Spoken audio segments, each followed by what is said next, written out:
Não vai dar tempo de ler recadinho, mas eu quero muito que a Luciete Dino saiba que eu estou feliz de você estar comigo. Ela disse que adora o programa. Andréia Rosa e Mágico Emerson, beijo para vocês.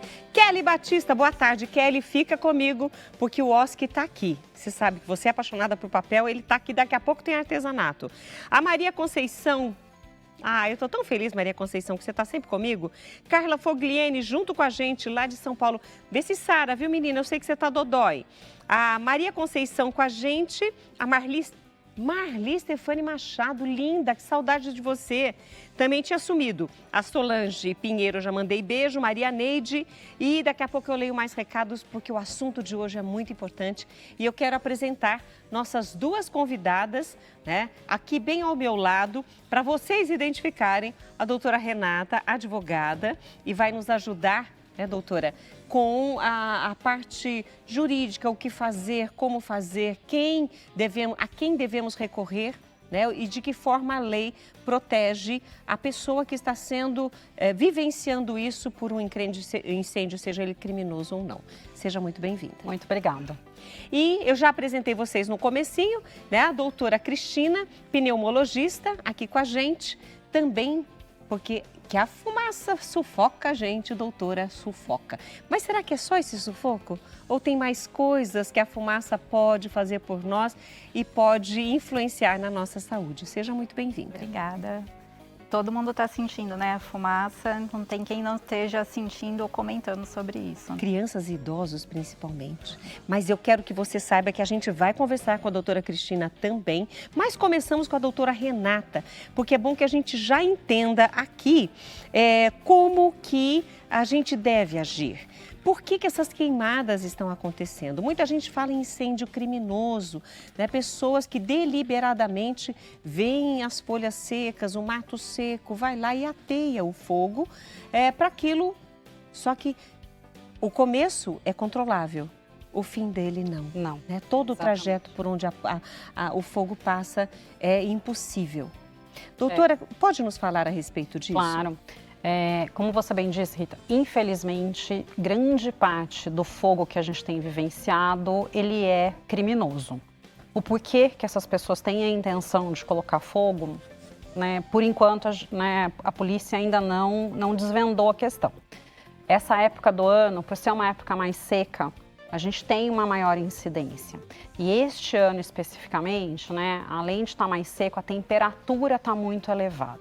Então, temperatura muito elevada, uma umidade mais baixa no ar e o calor excessivo. Então, você tem uma combinação para, de fato, ser mais propício ao incêndio e, uma vez alguém tacando fogo, que esse incêndio se propague com mais velocidade e muitas vezes fora do controle. E é o que você comentou, né? O começo você, de repente, tem uma intenção. Antigamente, eu até brinco, né? Era muito comum, era cultural você dar uma destinação para o lixo de casa, área mais rural. Então, eu ponho fogo ali, faço aquele montinho, ponho fogo no montinho para acabar com o lixo. Mas não é assim, né? O lixo ele tem um destino correto. Então, esse cuidado, né, e essa mudança de hábito também é necessário. E mesmo nas zonas rurais existem coletas, nem que sejam semanais, mas existem coletas. Não, com certeza. E falta, e assim, também vai pela educação da população. Porque, infelizmente, no trânsito, a gente vê ainda pessoas que abrem a janela do carro para jogar, né, que seja uma garrafa, um papel. Pior ainda, nas estradas jogam bituca de cigarro, porque isso também é causador de incêndios. Também. Isso, o vidro, aquela embalagem mais plástico, alumínio, né? Tudo isso ajuda a colocar fogo nessa vegetação que já está uma vegetação mais seca. E na beirada de estrada, esse é o principal início de fogo. O que a gente tem visto, infelizmente, são queimadas em propriedades. O que eu tenho escutado, acho que todo mundo tem escutado, é que realmente ela advém de pessoas colocando fogo. Inclusive, eu aproveito para mandar um beijo carinhoso aqui para o seu Sebastião lá de Caconde. Ele me mandou um áudio muito preocupada. Ele falou, Rita, nós estamos aqui muito preocupados, porque o fogo passou perto aqui de casa. Eu tenho o áudio aqui, depois acho que eu vou ver com ele se ele me deixa partilhar com vocês, porque o desespero das pessoas tentando apagar os sitiantes de outros lugares, vão tentar ajudar aquele que está mais próximo da casa para o fogo não pegar na casa, não atingir a família, as plantações. O café, gente, que é tão difícil, tão caro, tão rico, ele queimou, não dá para fazer nada, tem que arrancar todos os pés. Então, além do prejuízo para a natureza, o prejuízo de quem sofre por essas queimadas descontroladas. Sim, o prejuízo é imenso, né? Acho que a doutora Cristina vai falar a respeito da saúde, que também acho que é um fator super importante, mas você tem a questão do prejuízo para a natureza. Esse solo, ele deixa de ser um solo agriculturável, de boa qualidade por um tempo, então é fictício falar que o agricultor que está pondo fogo na própria área não faria isso, porque ele vai perder duas vezes. Ele perde com a produção, ele perde com a produtividade desse solo. Porque queima pelo menos uns 10 centímetros de solo. Perde tudo. Perde. Os principais nutrientes do solo, né, são queimados. Então, e além disso, você tem a vegetação e você tem os animais que habitam essa vegetação, né?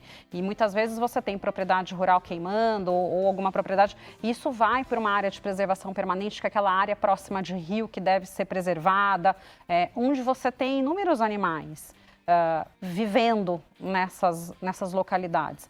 Então, você tem prejuízos enormes, né? Tanto para a propriedade, se atingir alguma residência, a pessoa tem esse prejuízo.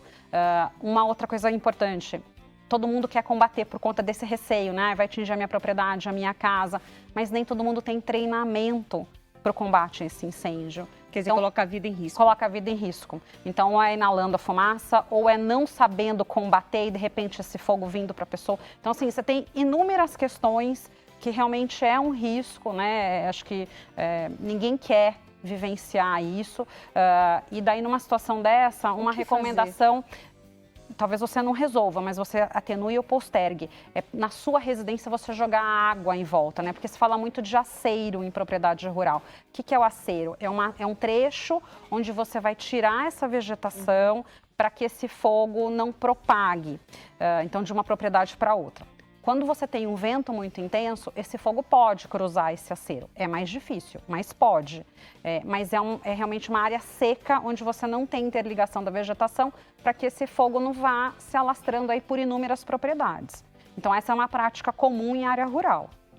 O que fazer quando a pessoa sabe, e muitas vezes é um vizinho que deliberadamente ateou fogo porque naquele momento ele estava irado, sei lá, ou com vontade de fazer aquilo, a gente não sabe as intenções, né? Estão tentando descobrir as intenções desses inícios de incêndio. Mas a pessoa sabe quem é. Eu denuncio? Denuncia. O que fazer? É denunciar para a Polícia Civil. A Polícia Civil... ela tem combatido, ela tem prendido, inclusive, algumas dessas pessoas. Infelizmente, é um crime que cabe fiança. Então, as pessoas que já foram presas pagaram fiança, estão respondendo em liberdade, mas tem todo um processo crime que essa pessoa vai responder. Porque é um crime previsto em lei, né? A questão de você colocar o fogo e o incêndio e a própria destruição dessa vegetação. Então, são crimes que tem ali na lei de crimes ambientais. As cidades ou mesmo os estados, eles têm responsabilidade nisso também, de combater, de prevenir, de orientar?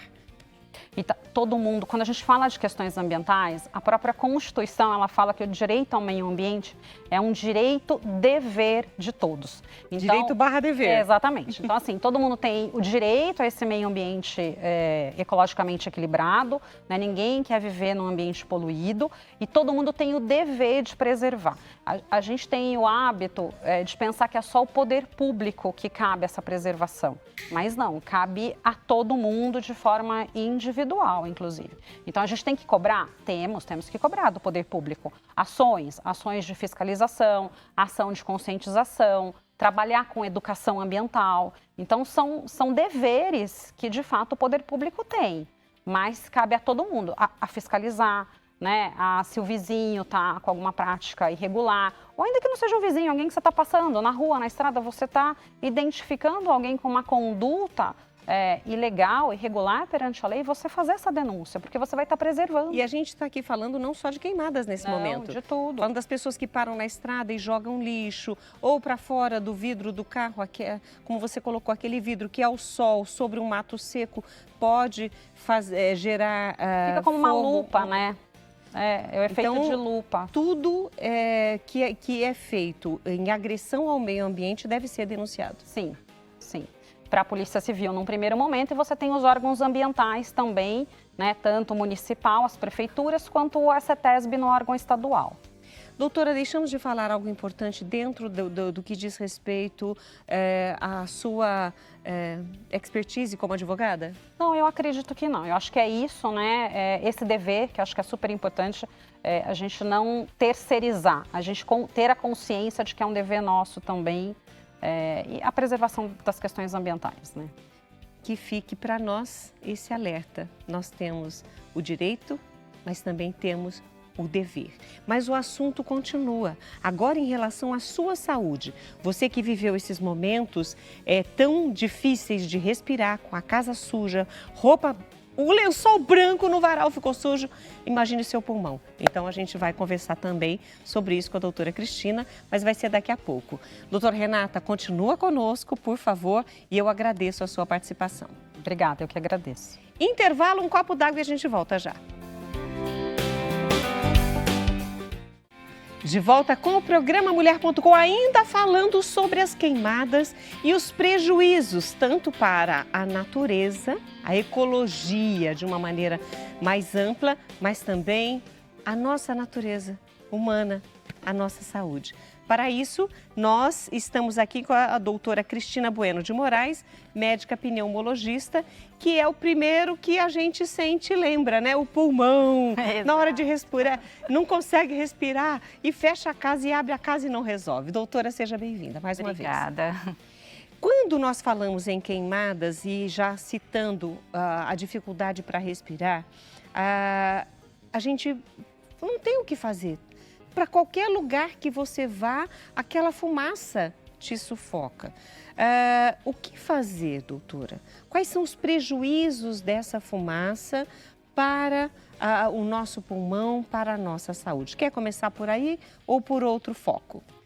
Então, vamos começar falando um pouquinho o que isso causa na gente, né? Então, a maioria das pessoas acaba chegando no consultório falando que está com dificuldade de respirar, tosse.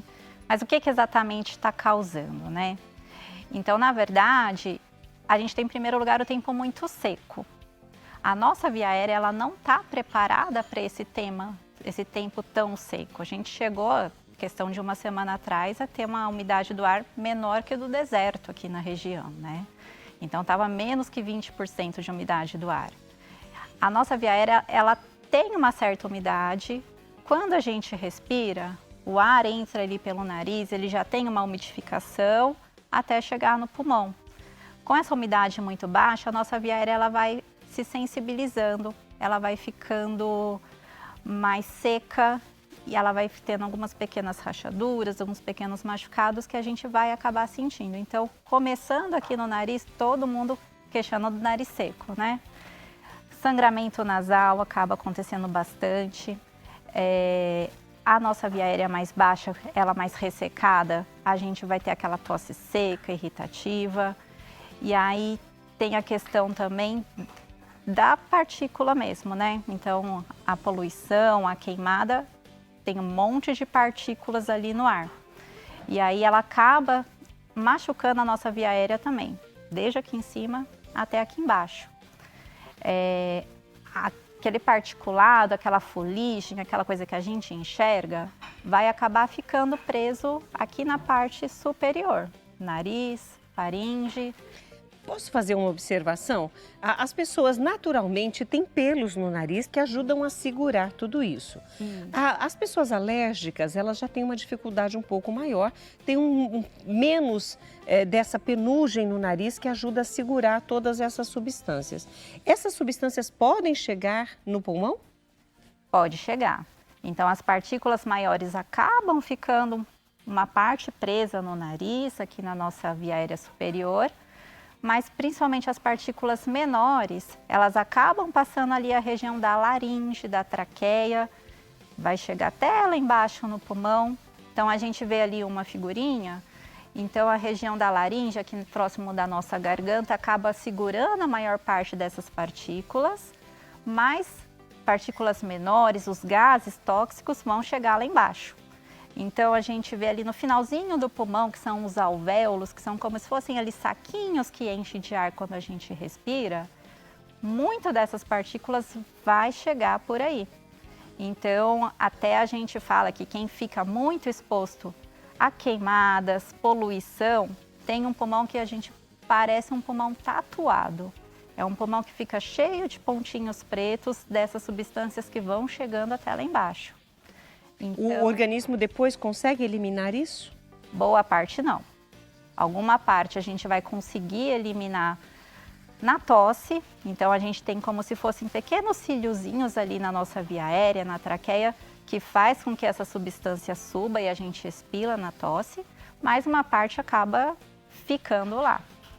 E aí vai trazer inflamações pulmonares, algumas podem até ser absorvidas na corrente sanguínea. Então, doenças inflamatórias podem piorar por conta dessa exposição. Então, doenças reumatológicas, doenças cardiovasculares, que têm relação com inflamação, a gente vê um aumento nessa época de tempo muito seco, com muito particulado no ar. Tem pessoas que podem sofrer mais com esta fuligem, com essa fumaça, com esse ar poluído? Normalmente, quem vai ter maior exposição, né, que tem lugares mais próximos a essas queimadas, né? E pessoas que já têm doenças respiratórias. Então, independente da idade. Independente da idade. Os pacientes que já têm rinite, que têm asma, né, a bronquite crônica, então eles vão sentir mais. Crianças e idosos, eles têm um sistema imunológico um pouquinho mais deficiente. Então, eles acabam sentindo, às vezes, um pouquinho mais. A criança, ela tem mais dificuldade para tossir, ela tem mais dificuldade para colocar isso para fora. E também tem a questão da hidratação. Idoso, criança, se a gente não ficar em cima... Isso é verdade. Não se hidrata. Quanto menos hidratação, mais a via aérea vai estar ali exposta a esses produtos aí que estão no ar. Trazendo do passado, as coisas que a avó fazia, que a mãe fazia. Quando estava esse tempo seco, eu vou falar da minha mãe, mas eu acho que talvez muitas pessoas se identifiquem com isso. Eu tenho bronquite, então minha mãe colocava uma vasilha com água no quarto. Meu pai já molhava uma toalha e punha na cadeira e deixava aquela toalha a noite inteira secar ali no quarto. Mas eu não sei se só hoje tem técnicas, tem umidificadores, tem outros recursos. O que é ideal para esse tempo seco, ou mesmo com essas queimadas, que as pessoas se previnam, se protejam ou ajude aqueles que estão mais debilitados ou mais suscetíveis aos malefícios das fumaças? Em primeiro lugar, tentar evitar a exposição, né? Nem sempre é possível, o ar está aí, todo mundo respirando. Mas a gente manter em casa, porta fechada, janela fechada, acaba limitando um pouquinho a entrada. Então, vai entrar um pouquinho, mas você não tem o vento. Então, aquele particulado acaba descendo e ficando no chão. Então, você evita que aquilo disperse tanto e você consegue umidificar um pouquinho mais um ambiente fechado. Isso que você falou da toalha, da bacia, funciona. Ai, que bom! A toalha acaba funcionando até um pouquinho melhor do que a própria bacia. Mas a gente tem aí os umidificadores, tem alguns até que mede a umidade ambiente, tudo isso acaba ajudando bastante. Não adianta a gente se hidratar só por fora, a gente precisa hidratar por dentro. Então, beber bastante líquido. A gente fala aí mais ou menos 2 litros por dia, isso varia de pessoa para pessoa. Num cálculozinho rapidinho, 35 ml por quilo, facinho. Assim fica mais fácil, porque se uma pessoa for mais magra ou mais obesa, ela vai fazer essa medição. Então, depende, adulto, criança, quem é grande. Mas manter essa hidratação, que a gente mantém essa hidratação por dentro. Se você for fazer exercício físico, não pare de fazer exercício físico, isso ajuda muito na nossa saúde, mas evitar os horários mais quentes. Então, ali entre 11 e 4 da tarde, que é o momento que vai estar com mais poluição, o ambiente vai estar mais seco. E quando você faz exercício físico, você aumenta a sua frequência respiratória, você fica muito mais exposto. Então, você vai perder um pouco de rendimento e vai ficar mais exposto ali à poluição. Então, também é uma indicação evitar isso por enquanto. Hidratar a via aérea. Então, sorinho fisiológico no nariz, lavar várias vezes por dia. A gente tem também disponível soro fisiológico em gel, que a gente acha em farmácia. Passar ali na mucosa do nariz, ele fica mais tempo mantendo ali hidratado.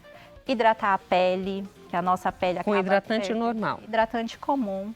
A gente perde um pouquinho, a pele fica ressecada, fica mais exposta ali a machucados, a ressecamento e até a perder mais líquido. Então, a hidratação da pele também acaba ajudando nisso.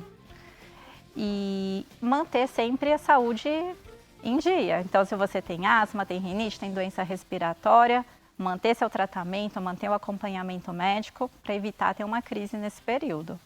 Gente, eu amei a nossa conversa, claro que eu gostaria que elas ficassem mais, porque tanto a doutora Renata Franco quanto a doutora Cristina Moraes, as duas têm muita coisa para falar. E o que falamos foi, como é que fala? Foi só o glacê do bolo.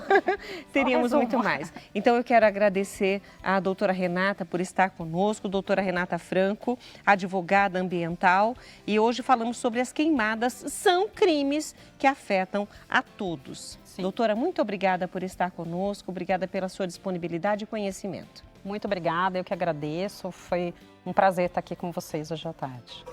E a doutora Cristina, pneumologista, que falou conosco agora, a doutora Cristina Bueno de Moraes, muito obrigada pelas suas orientações e eu espero que o pessoal coloque em prática. Exato. Quem não tem um umidificador, pelo menos a toalha molhada, doutora? A toalhinha já ajuda. Olha, eu quero agradecer demais sua participação conosco. Eu que agradeço.